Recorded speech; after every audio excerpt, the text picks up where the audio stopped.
So the process of Blood and Water was a bit funny because I only joined the cast about 2 weeks before they wanted to start shooting. And I remember like when we were shooting season 1 of Blood and Water, there was one night when like all the cast was sitting down and I had hit a point of like, okay, the show is almost ending now and I don't know what's going to happen. But also in a bigger sense, like, I don't know what's going to happen with my career. This is me asking, do you want to be part of it? And something in me just said, let's try it. Let's try it.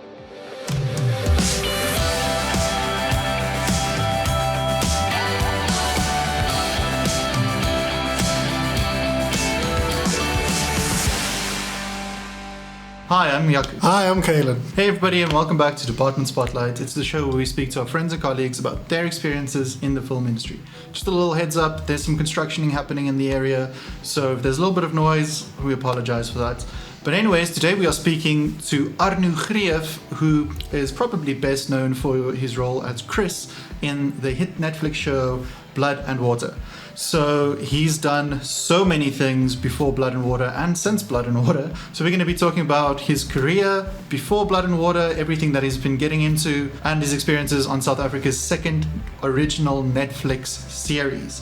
So let's get into it. Welcome, Arno Greeff, to the Department Spotlight podcast, which is the podcast that we do with our friends and colleagues from the film industry. Just, talking about what everybody's been working on, how it's been going. So yeah, welcome. Thank you so much for joining us. Awesome. Yeah. Thank you for having me. I'm very excited to be here. So thank you. Awesome. Just fantastic. For our viewers, obviously, Arno is probably most well known for his role as Chris on Blood and Water. Yeah. But you've done so many things before that, a lot of Afrikaans stuff. So we're going to talk about Blood and Water, obviously try to not do any spoilers, but then we're also going to talk about all the other things that you've done, because you've had you're like 26 now, and you've done so many things. Next year is going to be 10 years basically since I started in the industry. So, but like you mentioned, a lot of people don't know. They just know me from Blood and Water, but it's been a long road. Let's start with Blood and Water. Obviously, this is like a show from South Africa, a local show about local people that has traveled the world a lot through, obviously, Netflix. Yeah. Season 1 was a smash hit. It was number 1 in a ton of countries. It even, I think it was top 10 in the US for a little while. Yeah, it was. I think so. Yeah. It was. Yeah. So let's talk about what is it like? Like you go for the audition, right? Yeah. You get a call back. Eventually your agent's like, you got the role. Yeah. How does that feel? So the process of Blood and Water was a bit funny because I only joined the cast about 2 weeks before they wanted to start shooting, or before they started with the whole process. And what I found out, which wasn't great with my agent at the time, is they held auditions about 3 months prior, but my agent never put me on the list to audition for the show. What? And the way I found out is I went into my emails to type in like Blood and Water just to see the latest emails. And I found the email from those 3 months back, and I saw they accidentally sent me the mail, but my name wasn't on the list. I responded and said, hey, I'm not here. Is this for me? They said, no, sorry, that was a mistake. Carried on with my life because I didn't know what Blood and Water was. So realized then this was a massive new Netflix show to be shot in South Africa, and my agent didn't put me on the list. And what happened was the production designer, Chris, his name is Chris as well. We had worked on a short film 2-3 years prior to that. And I saw him like every now and then on set. We didn't really have a lot of contact, but he recommended me for the job then. So he was on Blood and Water. They were still looking for someone for the character of Chris. And he was like, have you guys seen this guy? Long story short, the next day I went in for the audition, and the next day I got the job. And from there, it was like a quick procession up until, like I said, I think it was about 2-3 weeks before they wanted to start shooting that I joined the cast. So it was all sort of I didn't exactly know what I was letting myself in for, because also it was the second African original Netflix show, but we didn't really know what to expect. It's like, okay, Netflix, that's very exciting, but what's it really going to be? And obviously, looking back now, was a very, very exciting journey. Yeah, it's been good. It's been very good. I think also just that whole you coming in so late maybe also helped with you playing your character as well, because then like it allows you to isolate from them as well and be that douche as well, so yeah. Definitely helped quite a bit. Yeah. I think for me, I just wanted to also just go back a bit, just rewind the clock a little bit, and just ask like your early career, like around when you were 16, like what like drew you towards acting and like leaving sports and maybe not focusing on music so much or things like that, like going straight into acting. What was that big draw for you? Like what was that whole journey? It was weird how it sort of all played out, but literally the week before we had to play the semi-finals of the big rugby tournament for the year, my drama teacher phoned me, and I just started drama that year. That was my first time like getting into it. I didn't really know what it was about, but it was like, I have a free subject, so let me take it. It seems like it might be kind of fun. And he phoned me that week and said, listen, we've got, and they call it the RTKV Tienertoneel, which is like high school drama, but basically drama club for high school. And he was like, listen, I've literally asked all the guys in the drama department from grade 10 up until grade 12, and none of them want to be in this show. And now I have to phone everyone. So this is me asking, do you want to be part of it? And something in me just said, let's try it. Let's try it. I mean, I've been playing rugby my whole life and it was fun, but I knew I wasn't going to do much with it. I knew I wasn't going to be playing provincial or whatever. It was, I guess that's why I decided, okay, let me try something else. Maybe I enjoy this more. Maybe I'm good at it. And I wasn't really good at it, but I really enjoyed it. And we ended up going to like the national finals of the competition. And that's where I sort of realized, wow, I actually enjoy this, and maybe I could potentially be good in this. I mean, we were competing at the finals, so obviously we're not terrible. Yeah. Maybe there's a future in this. And from there on, my intention shifted to, okay, actually, I want to do this as a career. I want to keep on doing this. So started with auditions while I was still at school. My father would pick me up during break and take me to castings while I was still in my school uniform. And it was very embarrassing, but that was the training ground. That was sort of the trying to figure out what the industry is actually about. And then at the end of high school, just before we started writing our end exams, I got a role on a show for 3 months, which eventually developed into 9 months in total. And that was the start. That's basically where my career kicked off. Oh, wow. Awesome. And just on that again, how was it then balancing that whole, being in the TV, like getting that role and then also balancing schooling and stuff? Because that was like your last couple of years in school. So what was that whole process like? Look, I wasn't exactly the top achiever at school, but also I think I sort of set up everything so that it would make it easier for me to focus on the things I really wanted to. I quit maths quite quickly. I realized this is too much work. I don't have time for extra classes and really to apply myself. Let me take maths lit. Okay, it's gonna be a ride. Get through it. I wish same.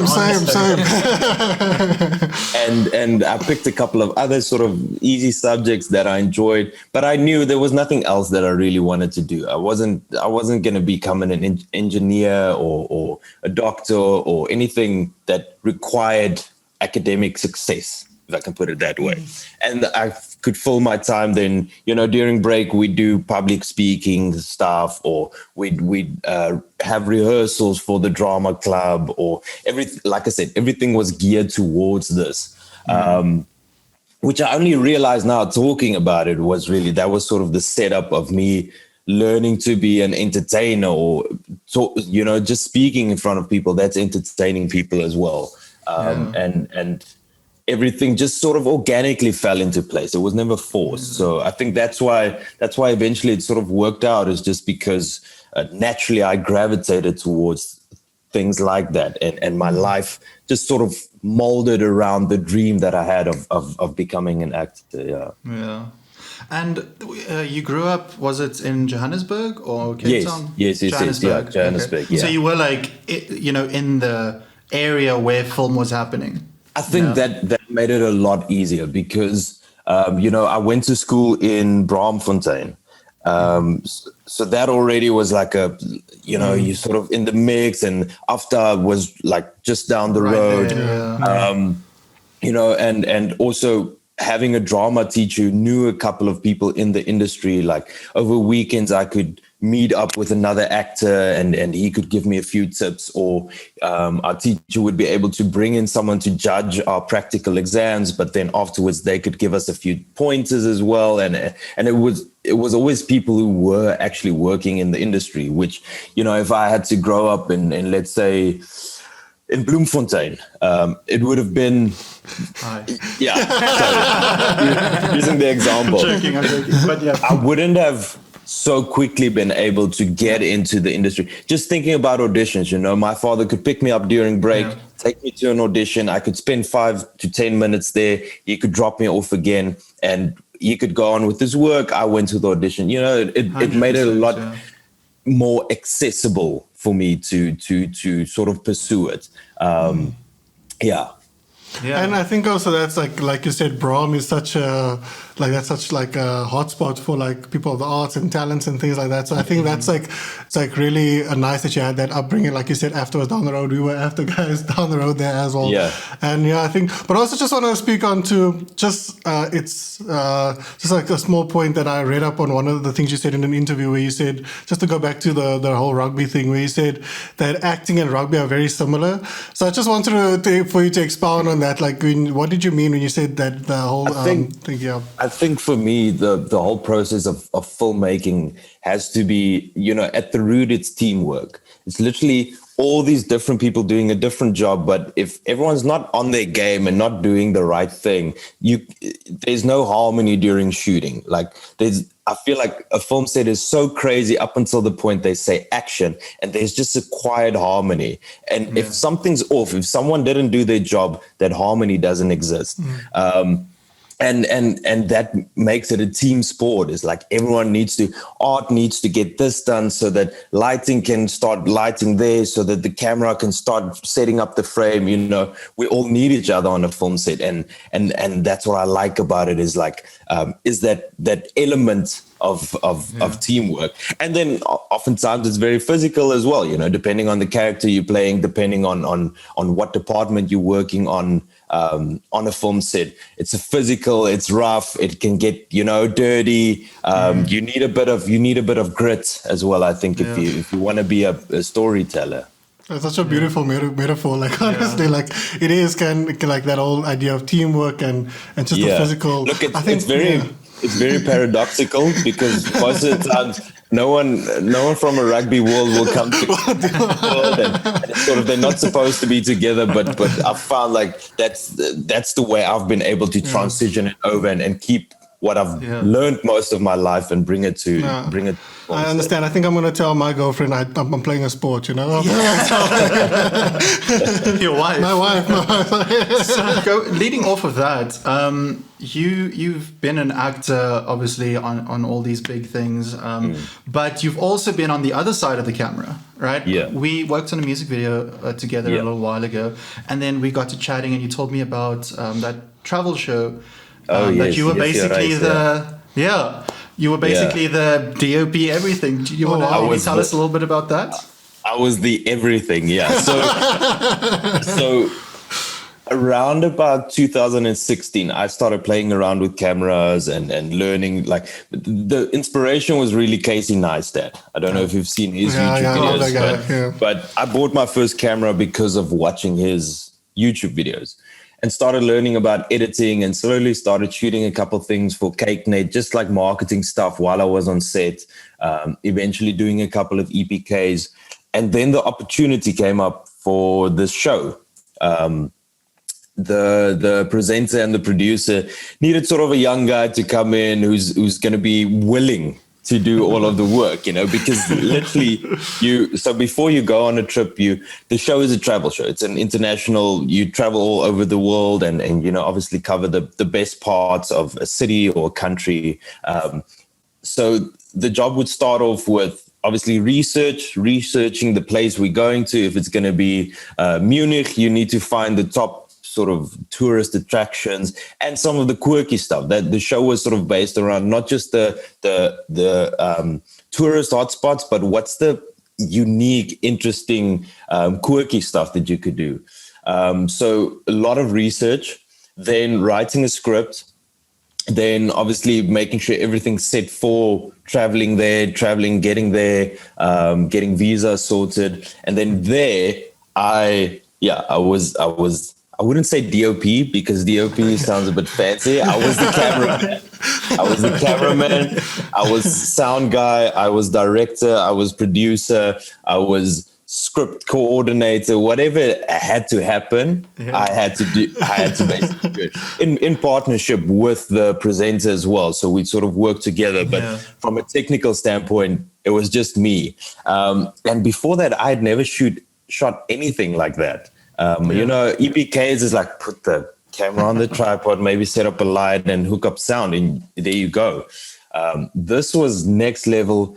Get to a different country. It's like now we need to put a show together. A whole 24-minute show that has to go out on TV. There's certain technical aspects that needs to be adhered to, and sound and this and that, and it was stressful. It was very, very stressful. I can imagine. But also, in the same breath, it was such a great learning experience. Whereas now, I don't easily get stressed out if I have to shoot something. You always know what you're sort of doing, because the pressure of that and of creating that show sort of made everything else seem very, very basic. It's nothing I've ever done in my life will compare to how stressful that I can imagine. and I think it's also just because of the inexperience, just because I didn't know enough really. But I knew just enough to make it work. There's no teacher like necessity. When you need to do something and it's super high stakes, you just somehow YouTube whatever you need to do. One small thing I'll never forget is we got to Croatia, right? And I just bought myself a new Sony lav mics, the wireless lav mics they have. Yeah. And I never really understood what the frequency was about. Like, I thought you just switch it on, and I understand that they need to be on the same frequency to talk to each other. But now we get to a different country, and I tested them in South Africa. They're working perfect. Everything's good. We get to Croatia, and I switch it on, and there's interference the whole time. And I'm like, I don't know what's happening. And I try this and I try that, and every frequency I shift to, it just doesn't work. Turns out I was on the Air Force frequency the whole time. But that whole first day we couldn't record sound because I didn't know how to set it up. Went back to the hotel, went through the manual, watched a couple of YouTube videos. Obviously the presenter wasn't happy with me either. But the next day I knew how to sort it out.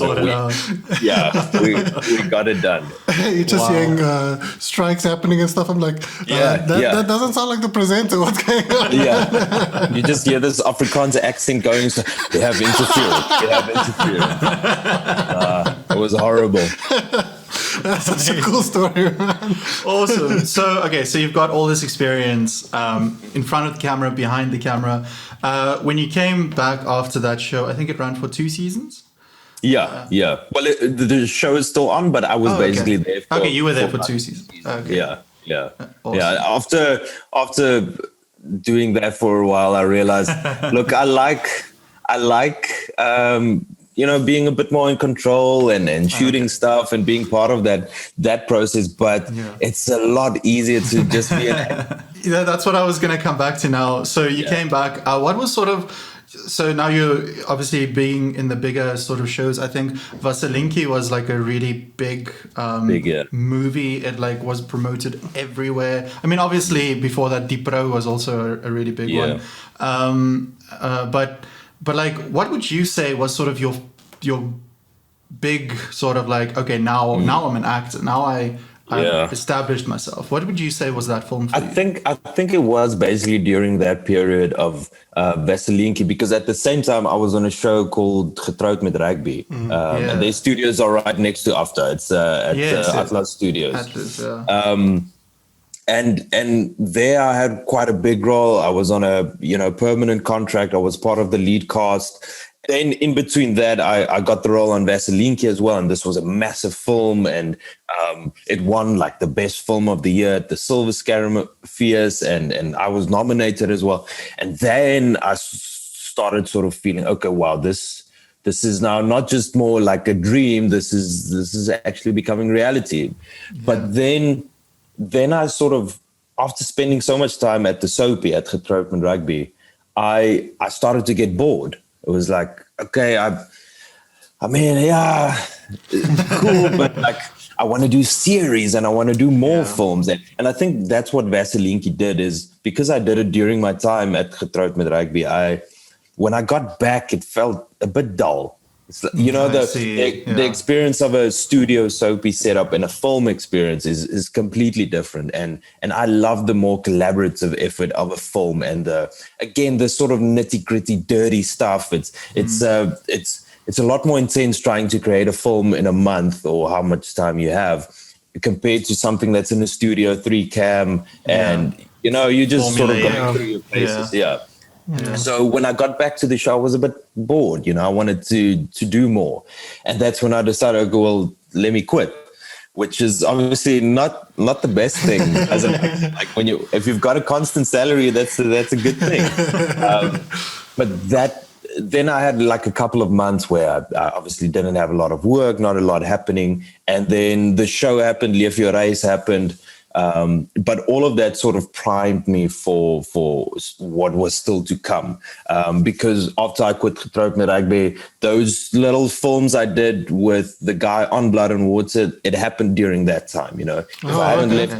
If I didn't leave Getrouwd met Rugby, I wouldn't have been part of those films. I wouldn't have met Chris. I wouldn't have been on Blood and Water. You know how it goes. So looking back at it now, there's a whole bunch of like full circle moments and little connections that happened along the way, or little things that happened that definitely shaped the future. And it was a very risky decision back then. And like I said, for a long time, I didn't have a lot of work, but it's paid off now. And it was a good decision in hindsight. I think for me, just going back also to when you're talking about having a month to shoot a film or physicality of a film, I just wanted to real quick ask you about the experience of having to have 1 month to learn how to surf for the pro. Like, how was that? Literally, that was also almost the same sort of short process of like Blood and Water, like a couple of days, and then you have to be there. So I went for the callback for the pro, got it the next day, and they wanted me in Jeffreys Bay within like 2 days. And I told my agent, I'm leaving today. Because I was so excited, my first film and what. He's like, just take it easy. Well, let's just get a contract in place, all of this. But then my job literally for a whole month was just to surf every day. That was literally it. Wow. And I think because I used to skateboard when I was younger, I picked it up quite quickly. Oh, okay.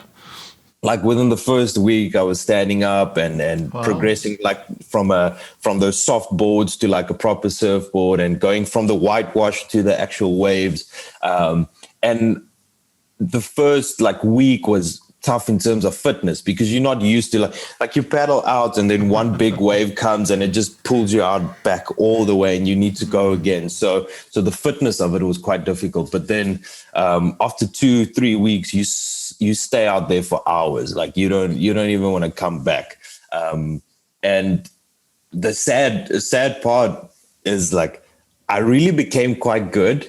But then the week we had to film all the surfing scenes, I got hectic food poisoning.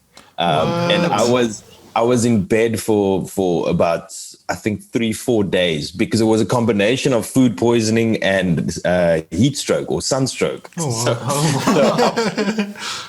So on all of those days where they filmed the actual surfing stuff, I couldn't be there. So I had one day to like do all my surfing, and then I couldn't get it right. Like fell off, or the camera wasn't rolling, whatever. There was like a whole bunch of stuff. So eventually they had to like change the story into, okay, well, he's not really a good surfer then. Oh wow! So yeah, a lot of time and money invested into something that wasn't exactly worth it. It's so weird how that happened. Yeah, but it was amazing. I love surfing. That was, I think, the best part of the film was. Do you still do it now? Do you still surf now?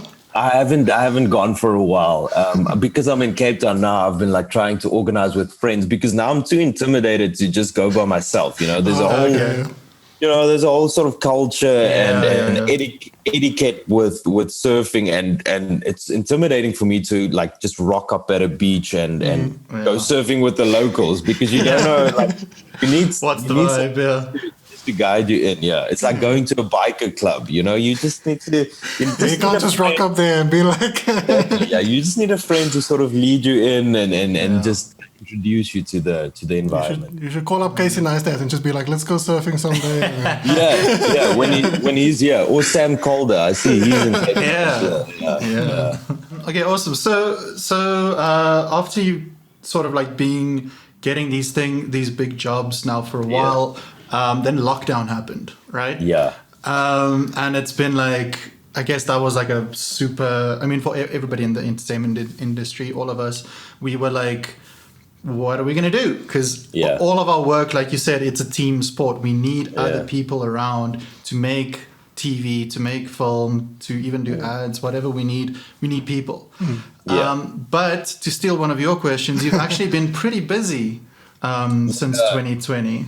So literally that period just before lockdown, I had gone into a sort of new space in my career. I was getting a lot of work. I was doing well. Everything was going good, and not just on. So it was acting, it was presenting, and then shooting as well. I was literally, I think for a period of about 5 weeks, I had maybe 2 days off, and it was all like different things. Like I'd be on set for 3 days in Joburg, and then fly to Cape Town for the weekend to present something there.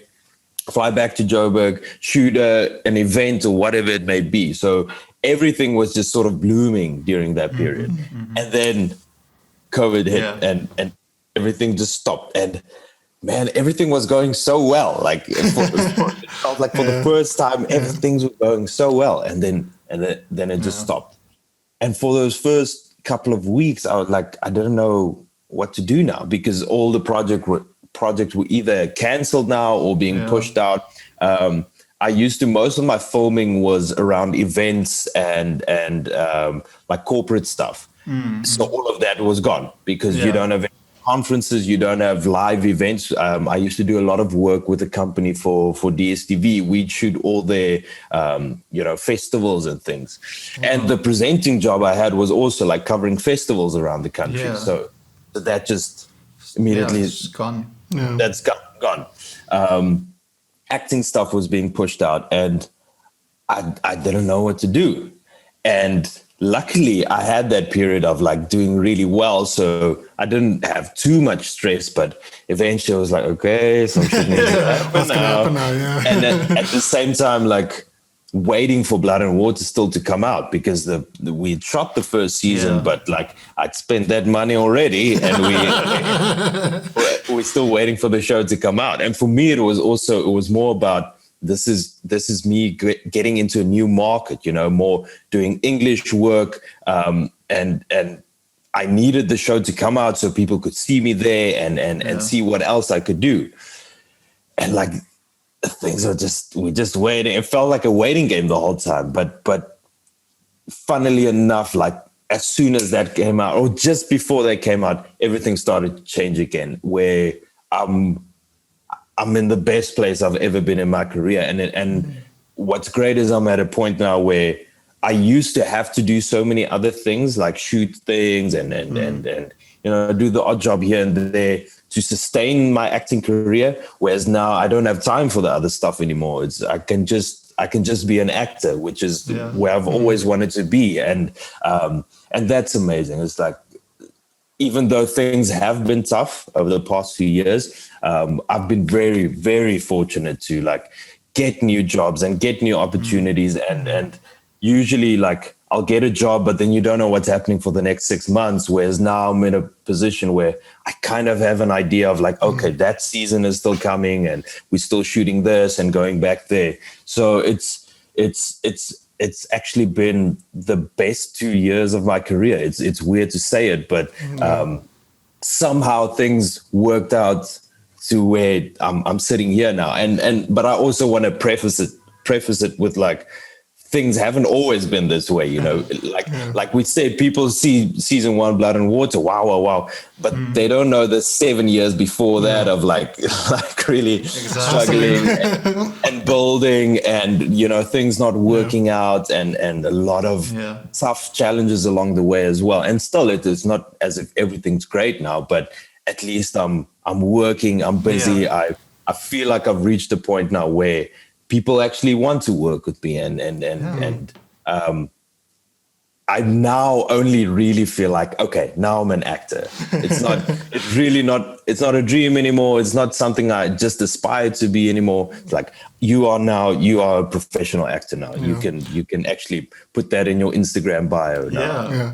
Do you think also I think also the reason you're so busy is just because like you're an extremely talented actor as well. But also, do you think that it's also a sign to show how the television and film industry has been growing in South Africa lately, like especially with Mnet and the new shows as well? Yes. I mean, the show I'm shooting now is for Mnet.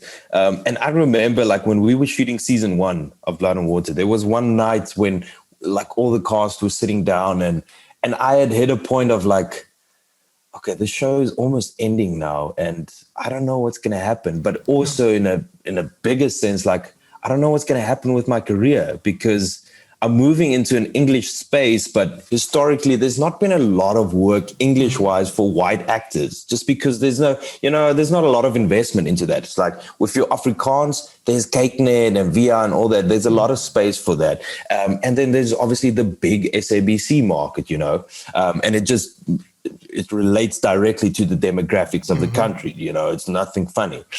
And now I found myself like, okay, I'm moving into an English market, but also sort of more a black market.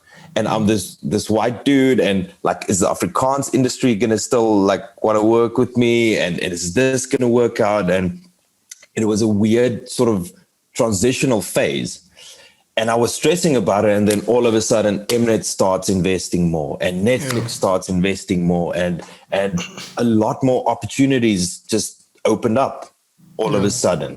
Where, I mean, now I'm on 2 shows basically at the moment on Mnet, English shows, which I don't remember for the past 10 years, them really making a lot of original series for Mnet specifically, which is just, it feels like I've moved into a golden period or a golden era where they are trying to compete with the international markets and creating amazing shows, and really pushing storytelling. And like this show we're shooting now, Recipes, I love the show. I read the scripts and I really love it. And I can honestly walk around and tell people, no, you need to watch this because it's going to be good. And sometimes, you take a job, but you're not entirely, enthusiastic about the script or the way it's being told. And, but you understand that's just how it goes, where we're going into a space now where there's actually exciting things being made, and the fact that they get in like a couple of international actors and they really put together great casts and they put a lot of money behind it, they actually give the productions good budget. I feel like we're moving into a very exciting space now for everyone, for actors, for guys on the production side of it as well. and hopefully it just continues. That's the only thing, is like there's a lot of momentum now, and hopefully that continues, and hopefully the audiences just invest into it as well. I think that just sometimes becomes a struggle, is getting South Africans to support South African productions, and not just having that preconceived idea of, nah, it's a South African show, it's not really gonna, I don't really want to watch it.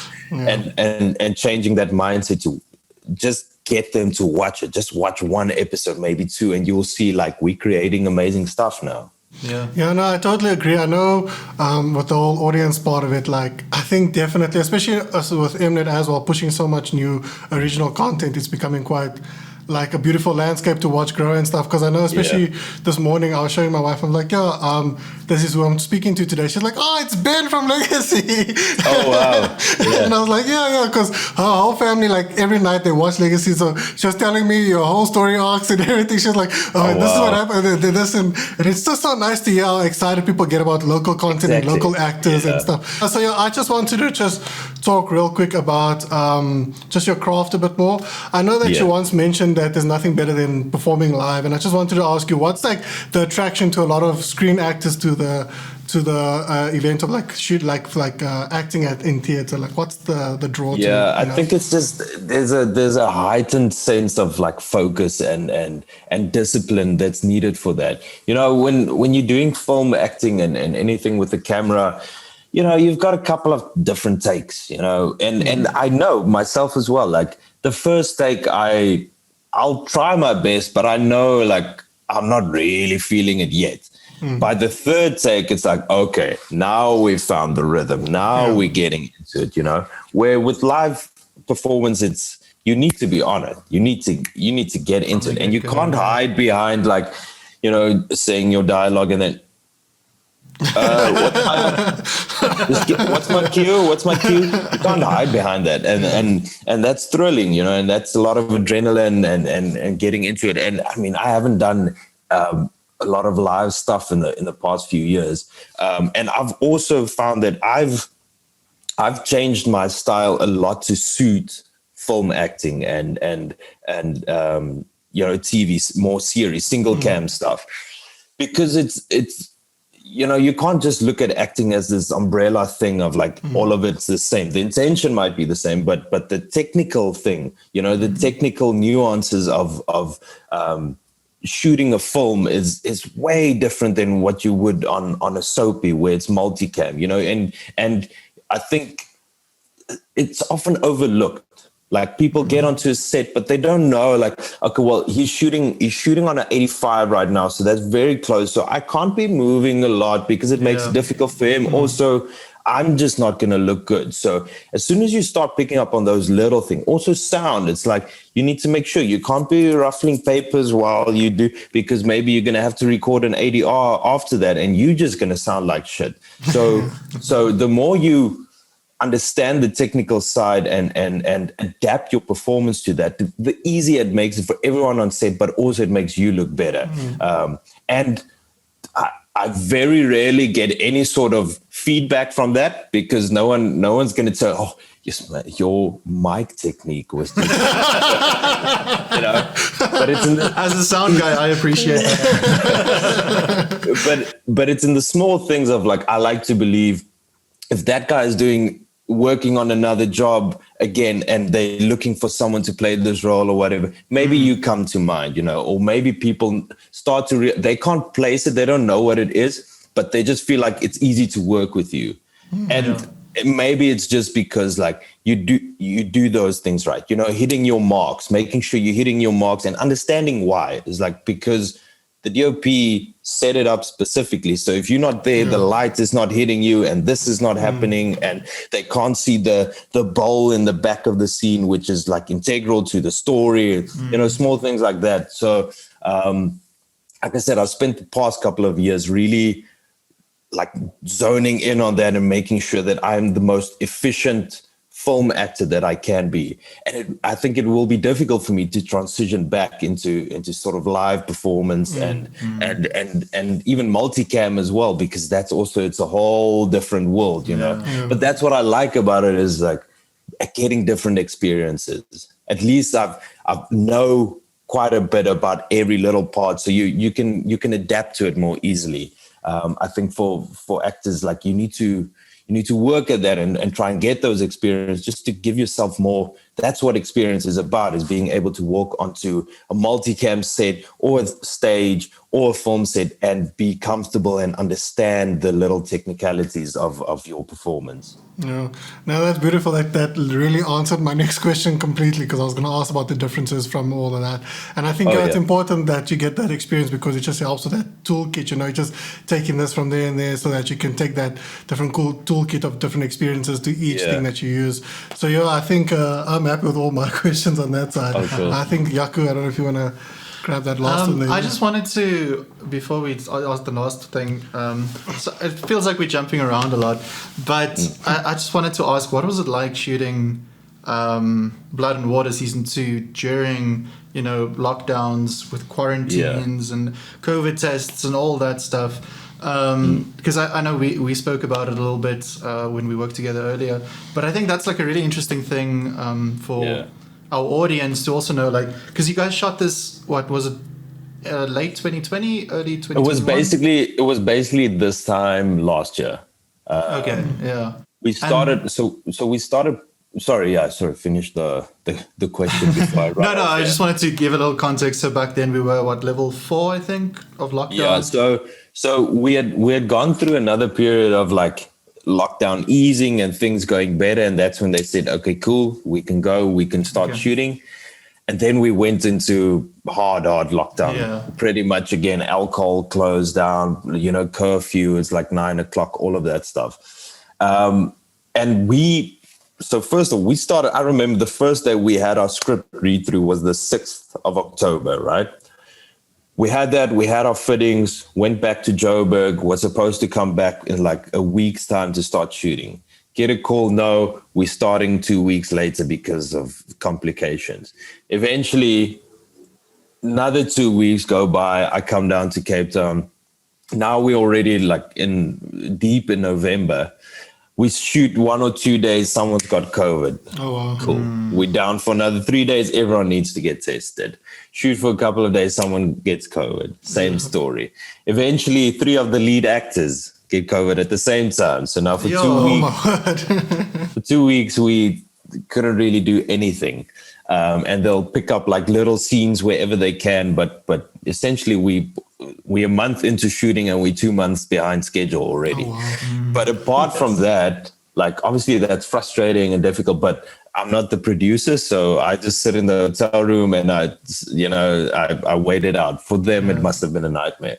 So you guys were quarantined in hotel rooms? Did you go out at all? We were like living in a bubble, and it was advised to avoid any sort of public space and all of that. But it's obviously difficult to enforce, and also with actors working on different productions as well. It's like coming in and out. It's difficult to manage something like that unless you have a massive budget to say, cool, we're paying you for every day that you're here. You're not allowed to leave here. We'll make sure you all have food and things like that. It's other than that, you can't enforce it. Yeah, of course. But so now we get into shooting, and like you get on set, and it's difficult to like have fun because like outside the world, it feels like it's crumbling. There's just a lot of negativity and it's tough. And also, how people are struggling at the moment, and we trying to make the show, and also we're not allowed to really come close to each other, and it's masks, and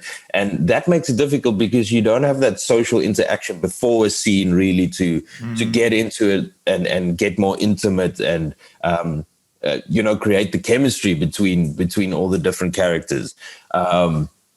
So it was almost like you're happy to be there, but also you just sort of this is not fun. Actually, it's tough. You sort of it started to feel like, okay, cool, this is a job now. It's like get in, make sure you do the best you can, get out, make sure you don't touch anything, and leave, and that's it. Don't have fun, and let's just make the show. And I mean, really, we do this also because we enjoy it and we love it, and we love love, being around like-minded people. So it was a bit tough in that sense of like, you feel like, sure, with everything going on in the world, what's the value of this really? And, but eventually we got through it. I think we went about a month over schedule. But it felt like, okay, well, we achieved something great, because it's a difficult show to make in COVID as well, because you've got so many extras as well. I mean, that whole school is full. Yeah, exactly. You need to get hundreds of children to be there, and a lot of contact between the characters as well. So it felt like a great sense of achievement when we actually finished the show, and also just because it felt like the scripts were a lot better for season 2, like the storylines were great. For me personally as well, my character had a lot of development. Yeah, definitely. And a great storyline. So it was nice to... The parents and everything, nice to get into it. But yeah, it was tough. I think for most shows at the moment, like it's difficult to get a show done, to get through all your scenes and locations and all of that. So like now it's a year sort of later, like you said, from when you guys started that process. There's vaccines now, obviously, people have been vaccinated. Does that make things easier for you guys, or is it still sort of like a get in, get out thing? I think it sort of does, but you still need to adhere to so many stuff. Like right now we have when you get to set, you get screened, check in, all of that. There's COVID officers all around set. Anytime you enter or leave a room, you need to sanitize, wear your mask the whole time. It's difficult for the actors just because like it ruins your makeup and things like that. And like rehearsals don't work with a mask on because no one can hear you, and but you're always aware of it. So you always need to just, make sure you in the clear at least. But for this, like they have trailers for every actor. So you sort of secluded the whole time. Okay. You make sure you just stay in your trailer and you don't hang out with other people. But I think we're in a good space now where like the numbers are low, infections aren't really growing that rapidly. But we had a mandatory vaccination policy. Like you're not allowed to be on set unless you are vaccinated. Which I mean, we haven't had incidents on the show really. And as soon as there is something, it's sorted out very quickly. It's made it a lot better. So I think the management of it is getting better. And people also understand, like, as soon as you feel sick, report it, get tested, whatever. I mean, 2 weeks ago now, I got quite sick. Thought, okay, maybe that's that. Immediately they had someone come through, test me, cool, you negative, okay, and we can go on instead of wondering, it's like getting quick answers the whole time. But I guess the vaccination obviously works. And I just don't always understand, like, obviously I can still get sick, so not exactly sure like how it's helping us, but it is helping us at least. It is helping us. So it's the vaccination combined with people adapting, experiencing. Yes, I think we all know by now like how to conduct ourselves, and the management of it in general is just better now. Yeah, definitely. Yeah. Awesome. Okay, so. I think we can end it off there. I think this has been a really good conversation. So you were talking about the last question now. You were talking about leaving, everything else and pursuing acting full time, even when you were on the Getrouwd met Rugby, and you were like, no, I want to focus on more narrative. I mean, like film stuff, more series stuff. Yeah. Yes. And you were like, okay, I'm quitting Getrouwd met Rugby. You've always been like plan A or nothing, right? What sort of advice could you give to sort of up and coming aspiring actors who maybe they're still in school, maybe their parents are saying plan B, C, D. Get your plan B sorted first, go study law, whatever first, and then pursue acting. What advice can you give to them? So for me, I like that you say it's always been plan A, but it's sort of been a mix, Plan A was always, and my only plan is I want to act. But I realized quite soon, like, this might take some time, and I need to sustain myself in other ways. So how can I keep busy and make sure I'm still pursuing my acting, but financially I'm still doing okay. So I picked up a camera, I started shooting a couple of things that sort of sustained me. So it's not really as if there was no plan B, but I knew in my heart, like, that's not what I'm going to do. That's not what I'm going to do for the rest of my life. I want to be an actor, but for me to get there, I need to do other things.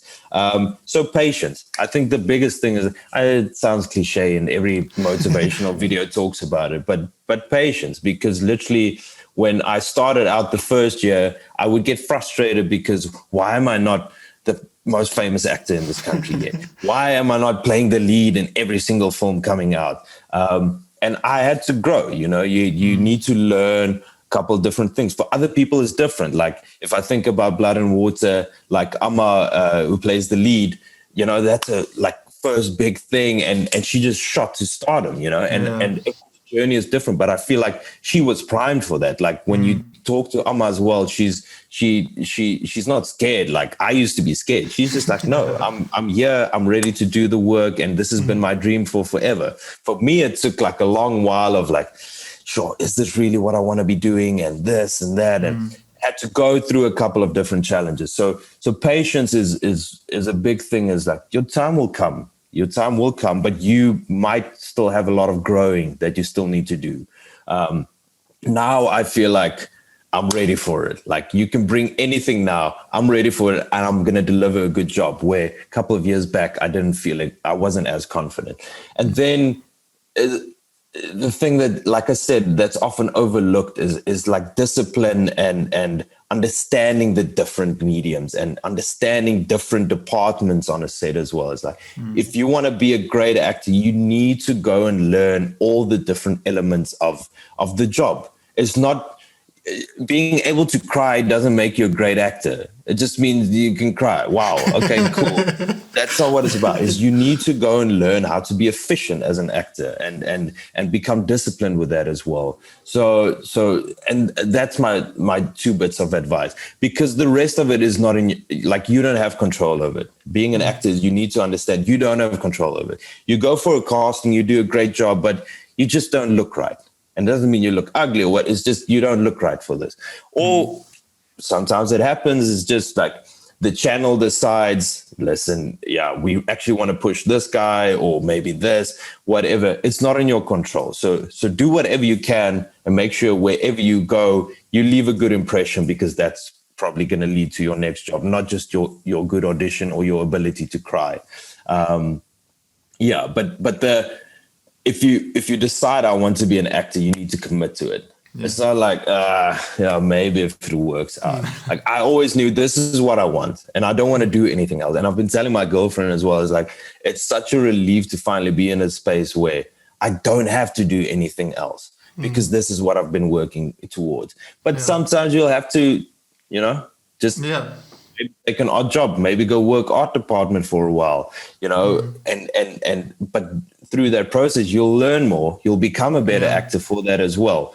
But once you decide, commit to it and do everything you can to put yourself in that position to become an actor. Yeah. So that's amazing. Thank you so much. I think a lot of people who hear this, especially the aspiring actors, people, or even people who are actors and they just feeling that way as well. Why am I not further in my career yet? I think that's really good knowledge that you shared there. Thanks so much. Thank you for sharing your experience, and thanks for coming on the podcast. We really appreciate this. We loved it. It was so much fun. I enjoyed it as well. There was so much. I could go on for another hour.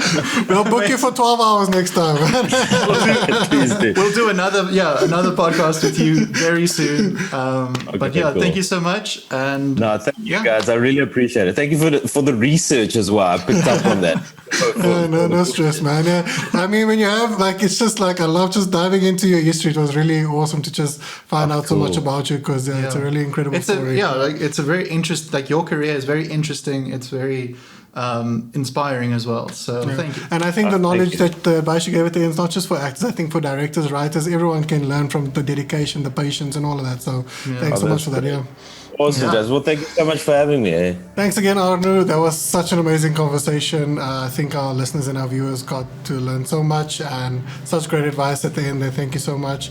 And to our viewers, thank you so much for watching. It's been a great time. If you want to see more videos like this, or if you want to just, go through our history and just kind of see what we've been up to, go back, subscribe, check all of our videos, hit the like buttons for all of them. There's some great content there for you to view. And until next time, go out there, stay safe, And make your movie.